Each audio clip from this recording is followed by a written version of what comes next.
I have not picked up any Atari stuff at all in 2024. I look back through my videos and there's been, no pickups. There's been no showing of my Atari collection. And I've got a pretty good, solid Atari collection, whether it be boxed, unboxed. There's a lot of games here, lots of different consoles. So other than an old previous Games Room tour, I don't think we've really seen much other than a glimpse of my Atari collection. So I thought, why not just do a standalone video?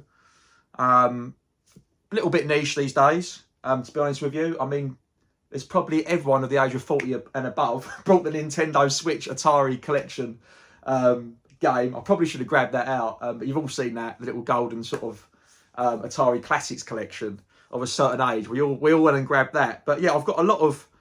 Let's start off with what we've got. So with the consoles wise, I think the first 2600 I acquired was actually from Alex from Ours Arcade, formerly Arcade Archive and Nintendo Arcade. He's going for a full set of YouTube channel names, I believe. But yeah, I actually got it from a swap shop, which is what Retro Chef used to do back in the day. He needs to bring it back. And he sent me a 2600, which I believe is this one here. So I got it for him really cheap. That's where basically the collection grew from. So thank you to Alex, if you're watching this. And then from then, I sort of saw, I believe it was when I was on Facebook at the time, and I saw a marketplace, or it was Gumtree or something like this. This was before we had Vinted. I don't think it was from eBay, because basically I saw another Atari 2600, and it was similar time I got this. It's while I was waiting for this, and it was so cheap. And I picked it up from a real rough estate. I won't say where it is, in case I offend anyone, but it was very rough there. It was like 10 in the morning. There was police cars everywhere. There was robberies happening left, right and centre. People jumping over garden walls. There was people surrounding my car as I pulled up. It was very intimidating. I got in and out as quick as I could. I felt like it was a setup, but yeah, I knocked on the door. Half the doors were broken into. It was one of those estates where there's been raids going on. And it was the fella was definitely a crackhead. That's what I'm saying, because he had this, he didn't have any leads, and I think he called it a PlayStation. So I don't think he knew. He's obviously just grabbed it out the window of someone's house. So if anyone's missing an Atari Junior, right, if that's your barcode, let me know. Yeah, I'll send it back to you. But yeah, so this is Atari Junior. I don't really know what the difference is, whether it's graphically. I'm not a massive, like Atari was a little bit before my time, but I just love cartridges. I'm more of a cartridge guy than a cassette or CD guy. So yeah, those early like Intellivision, ColecoVision, Atari's like the GOAT for me. So yeah, I don't really know, guys. Let me know if you are a big Atari fan what the actual difference is with the two systems. It's not like it's small or anything. Control ports are the same. I remember finding out, but I'm kind of forgot. Which is why I want to do this video, is because I haven't played any Atari at all for a long, long time. I mean, that Space Invaders cart's in there. That's just from a high score challenge, which I joined in, which would have been a long time ago. Early start of the year, or perhaps late 2023. So yeah, it's been long overdue. I've got a couple of boxed Ataris as well. You probably would have seen this from the thumbnail. So we've got here the Atari 2600. And I actually picked up from a boot sale. We've seen my auntie in Devon. It was really cool because it's so like remote in the middle of nowhere where she lives. There was no like resellers. It was more like house clearances and just genuine people who've been in their family homes for years clearing out lofts. So I got this, was definitely the boot sale pickup of the year, because the Atari was there. You'll see some of the games in a minute. One of them was the original Mario Bros, which isn't like the NES Mario. It's the arcade game, which is completely different. I'll pop on the screen some footage so you can see, in case some people aren't aware of it. It's sort of that one screen, you sort of bounce on the turtles. It's a high score game. And that's what all of these Atari games are. And I'm a big fan of the arcade. And all Atari is, it's just like arcade ports. So that's why I love it. There's not really any proper games, probably the wrong thing to say. I don't mean that in like a patronising way, but I like quick and easy high score games. So like with these games, you put the cartridge on, and as soon as you press start, that's it. The game literally starts. There's no menus, there's no messing around. And when you die, it freezes. You have to hit the reset button, it starts again. It literally is. It's just arcade games. So yeah, so I picked that up from there with some games, which I'll see some of those in a minute. I did actually pick up my local car boot sale an Atari game. I actually paid more than I should have done, but I was just so happy to see it that I just bought it anyway. Atari 7800. I can't remember how I acquired this. I think it was for eBay. There's basically a shop near me, south end on Seaway, called Basio. I'm sure a couple of people have asked me about it previously when I showed some footage. I did some shorts on there a couple of years ago. They're a bit like CEX, but they're more retro. So they have like Atari stuff, they have Spectrum stuff, they have a lot of PS1 stuff. It's really old school retro. They take everything. There's nothing they won't take. They, I don't know how their system works, but they seem to just look on eBay and they'll make you an offer for something. It is a chain. I've seen one in Stratford when I've gone to football before. Sorry, someone's ringing me. That's going to ruin the video. I should have put it on airplane mode. Yeah, I saw one in Stratford. But there wasn't anything that old and retro there, so they may be like franchises and it's up to them. So maybe just the one in Southend just likes taking everything. But in this one particular day I went in just to have a look. So I went like CX and High Street, I went into Basio, saw there was loads of stuff, and I asked the guy and he said someone had sold their whole collection, had to move up north to Scotland. Everything was in collector's edition. It was beautiful, immaculate. I have got a couple of games which you'll see, you can tell from that seller because they're in such good condition. And I went there a couple of weeks on a trot, brought a few things, but there was very good deals, but I wasn't particularly going mad for Atari at the time. I just knew I wouldn't see them again, so I was looking at not necessarily rare games, but I was just standing in the shop watching footage of each game and then thinking what would I like to play, and those were the games I brought. And then I had to just stop going there after a while because I was like, this is gonna kill me financially. So but yeah, that had absolutely everything there, and I had a beautiful, pristine. Sorry, a text has come up on the screen. I had a beautiful, pristine 7800, and I looked and I was like, I can get a boxed one for the same price it loosed, and that's why I got this. But I'll be brutally honest with you guys, I haven't played 7800. I've only played a 2600, and I've tried on different TVs and stuff, and I don't even play it on the CRT. I actually play it on a, there goes the cartridges. I actually play it on like the sort of first edition flat screens are really old. It's still like a 20-year-old TV. But yeah, I play it on there, to be honest with you, and the picture clarity comes up well when I tune it in. So I haven't actually done the 7800 yet. So let's get into the games. You would have seen from the thumbnail what we've got. We'll save the box games for last because they're absolutely stunning and probably some cool. There's some cool history pieces there. There really is. It's like they're like almost comic quality. The front covers, they're absolutely stunning and beautiful. So I've got some good memories with some of these games for different reasons. Snoopy and the Red Baron. I can't remember Snoopy and the Red Baron where I got it. Took me a lot of these games take me ages to work out. Like you really do need the rule book. Like, you know, everyone says ET's a bad game. I think I've mentioned this before. It's not that bad. It's not a great game, but they just thought it was going to sell loads and they mass produced it and they rushed it. It's not actually the worst game ever. That's far, far incorrect. If you've got the ET game, if you actually read the book and learn how to play it, it's an okay game. It's not the worst game in the world. It's definitely below average, but it's not the worst in the world. That's by any means a long stretch. And I had similar with this. I just didn't know what I was doing. And this one as well, actually. Obelix on the 2600. I had to look up. I couldn't work it out. Some of these games, they're not as straightforward. You do have to sort of work out. You're like, hold on, what have I got to do? And then how do I do it? So you do need the rule book sometimes, the manuals, but you can find them on PDFs on Google and stuff. Moonsweeper, I think it's a fairly expensive game.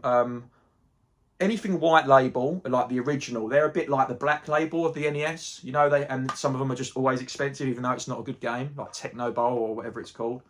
But yeah, these are anything you see that white label on. Generally an expensive game. So yeah, 1983. That was a good game though. That is very, very good. I have played every single game here loose, so I can tell you a bit about all of them. Roadrunner. Big shout out to Alex U-Star Gamer because we played this last year in 2023 at Blackpool at Play Expo. Because I saw it there and I went, mate, that's a good game on the 2600. Never played the arcade version. And it's quite fun. We just had a little laugh of it. Do a little high score challenge between the two of us. Doesn't look like an Atari cartridge. Looks a bit wider. It is, isn't it? Yeah. Donkey Kong. Again, that plays fine. It's not the best. There are better arcade ports. I think the ColecoVision one's very good. I forget I'm trying to think. It's not the best one. Like, I'll put on the screen now. You can see the graphic and stuff. I don't know what you call it, but yeah, the pixels on it aren't the best. But you know, if you had Donkey Kong, you only went to the arcade to play Donkey Kong with your pocket money once a month or whatever. This is the best you could get when you played it at home. So it scratched that itch. Missile Command, some big games here. Everyone's played these. And guys, if you haven't played any of these are all arcade classics. River Raid 2, that's an awesome shooter. Vertical, horizontal, vertical shooter. Really, really good, that is. And they're good on the arcade. Cuba, again, I actually quite like that. It's quite hard. They're all hard, to be fair. The game I didn't know nothing about. I just brought it to look cool. Kangaroo. Knew nothing about that. What is cool is the 7800. Like the Atari, these are backwards compatible. I don't think they intended it to be, but they didn't change anything. I believe, let me know in the comments if I'm wrong, but I'm pretty sure I've put a 2600 cartridge in a 58 and a 7800. I don't have a 5200, I must point that out. I kind of skipped that. Another big batch of cartridges here. I bought this at a boot sale actually. It's a bit water damaged, but what do you expect? It's like 40 years old. Barnstorming. That's quite a good game. Little vertical sort of flyer. Yeah, look, Mario Bros 2600. How cool is that, man? I wish I had the box for that. These are some original games as well. Tank's quite fun. You know, like the all-in-one carts. So they're really early games. Mr. Do. That's pretty cool, Mr. Do. I get it mixed up with, is it Mr. Dig? Mr. Do, is it the same thing? Is that digging game? My friend Rob, who works at Retro Hunter, he used to work in the R-Nights. I'm sure that was like his favourite arcade game. Unless I'm mistaken with something else. No, I'm thinking Dig. Dig Dug? I don't know. E.T. I actually got that from Miso Retro Games in Barleylands, and he gave me a manual for it. If he didn't give me a manual, I wouldn't have known what to do. So I just wanted to play it, see how bad it is. And I was like, I've played worse. That's what I was thinking. A classic, Galaxian. Here's another game that's very good and quite hard to come by. Laser Gates, because it is a white label. Not the best game in the world. Grand Prix. I'll tell you what, this is quite funny. This is Ali from the Retro Hunter. If you've ever been there in Leon C, very, very good shop. This is his favourite game, and he said I would love it because it's basically Frogger, but you play 2-player. And it's just a continuous, I think you can go up to 100. You can just play it for ages. I remember me and my friend Rob sitting there playing it. And once one of you's ahead 10 or 20, like, you get a bit complacent, but yeah, there's not much good sound with these games. Like, it's the bare minimum arcade noises. And this one, I don't think you hear traffic. I think there's just a noise. I think there is a noise of the cars and a noise when you get to the other side, but it's a pretty quiet game. But he said him and his friends or his brother or some sort of sibling when he was younger, and he said he loved that. And he actually gifted that to me, I believe, which was really kind of him. What else we got? Right, this game I found very, very hard, but at the time, I guess it was quite revolutionary. Haunted House. So you could sort of move up through different frames, a bit like Pac-Man when they tried to squeeze it on the 2600. And you're sort of blob going through, you've got to get keys to unlock different areas. What do they call that genre of game now? Like Castlevania. Metroidvania, that's what they call it now, isn't it? That sort of thing, where you've got to go back to go forward. So that is all of the loose carts. Now, in terms of box games, I wanted to get more, but they're quite expensive because shops can charge what they want. You don't come across them a lot. And it's such a niche thing, let's be honest, there's no kids, you know, born in the 90s and 2000s that are collecting Atari, are they? So I'm probably the last of a generation to start collecting it at my age, to be honest. Absolutely stunning. Is this the first Spider-Man game? I had to get that. Just absolutely beautiful. It really is. If anyone wants to see any more of these games, I'm happy to do some gameplay videos of some. I'll put on the screen footage of the odd game, just so you guys can see. You know, these come with box protectors, just to do it justice. I had to get Frogger. And again, I've never actually played, if I have played this, it's very briefly, but I've got a Frogger arcade cab. behind me in the frame. So it doesn't really... I just got it just because I love Frogger. But I probably wouldn't play that. This is a friend, Dave, who used to run the On Nights, one of the co-owners and founders. He said this was his favourite game, and I have played it, but not my version. I played it at an expo, food fight, really good fun. They've got it, the original cab of this, at Arcade Club in Bury, Manchester. I've played it there. It's quite hard. Giggity. I got Ghostbusters just because I thought that's one that surely isn't gonna... I was being a bit of a collector with this one, to be honest. I didn't think the game looked amazing. I just thought that's one which you're not going to lose money on value-wise. Looks okay, actually, but I think I paid for it more than I wanted to. Can't remember this little shooter. I think I got that off eBay. I don't even know if I haven't played it. It's still sealed in cellophane. Oh, it's a sealed game. Where it's been resealed, it's got a tab on it. It might have just been resealed. For all we know, that's never been open. But I'm not... It's not a channel where we open stuff and upset people. When I open things, I do it in private, so no one gets offended. There's a manual to Atari for ET. But I don't actually... maybe I should do a tutorial for ET. That might help people. Then you can go digging in the desert and see if you can find yourself a free game. Yeah, so that's the box of Arnstorming. So I found it at my local boot sale, and they just had random stuff. And it was like, you know, a couple who was 20 years older than me.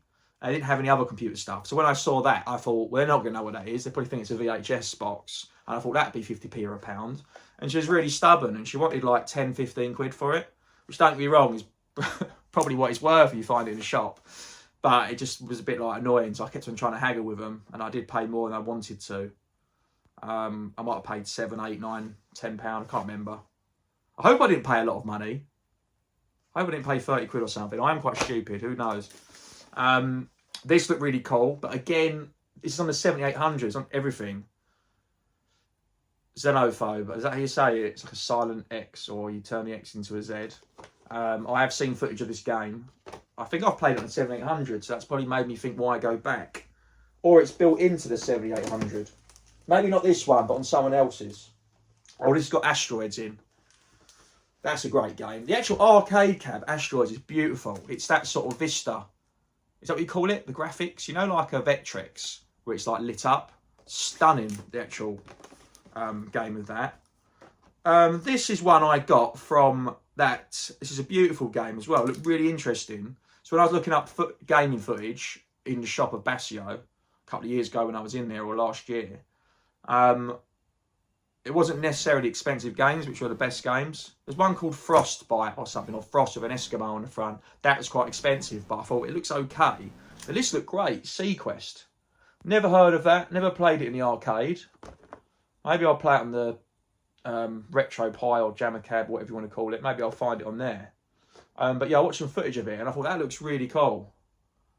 So yeah, you're literally like a submarine and there's sharks and stuff. It's a bit of a vertical shooter, but that's cool, isn't it?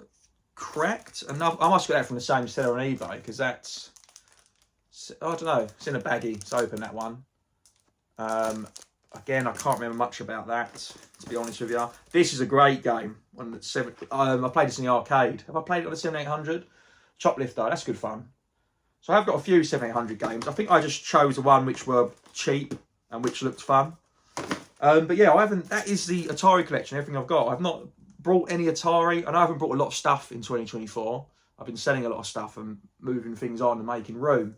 But yeah, I've neglected the Atari a little bit this year, so I definitely picked up a lot of stuff for it in 2023, so we'll see what 2025 brings. But yeah, I've not shown much Atari. I know it's quite niche, but if anyone is into Atari, let me know in the comments, guys. And maybe we could do some more future videos. But yeah, I'm Scott from Marathon Gaming. Hit the subscribe button for more retro gaming content, or you can click on the description of this video. There's a link to Discord. It's basically just a free app. It's like a social media app, and there's like a little forum we got on there where we talk about games and stuff and general chit chat. So feel free to join in there. If not, I'll see you next video. Cheers, bye. I'm Mario. And I am the Hedgehog. And today, with this...